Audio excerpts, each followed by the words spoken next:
¿Realmente, Señor? ¿Por qué me llamáis Señor, Señor, y no hacéis lo que yo digo? Lucas capítulo 6, versículo 46.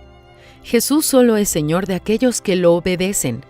El apóstol Pablo lo explica de la siguiente manera: ¿no sabéis que si os sometéis a alguien como esclavos para obedecerle, sois esclavos de aquel a quien obedecéis? Sea del pecado para muerte, o sea de la obediencia para la justicia. Usted se vuelve siervo de aquel a quien usted se ofrece para obedecer. Si obedece a sus instintos, es esclavo de sus instintos. Si obedece al miedo, se vuelve esclavo del miedo. En lo que se refiere a Dios, o usted obedece o desobedece, no hay término medio. Si desobedece a Dios, obedece al diablo. Si obedece a Dios, desobedece al diablo. Los que hacen lo que Jesús manda tienen el derecho de llamarlo Señor.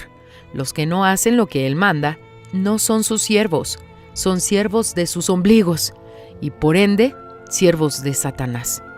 Si usted se ha resistido a la palabra de Dios por no querer dejar un pecado, por no querer sacrificar sus deseos, por no querer renunciar a su vieja vida, sus conceptos antiguos, su imagen delante de los demás, su religiosidad o sus preocupaciones y ansiedades, hoy tiene la oportunidad de hacer la elección correcta para que Jesús sea verdaderamente su Señor. Sea coherente.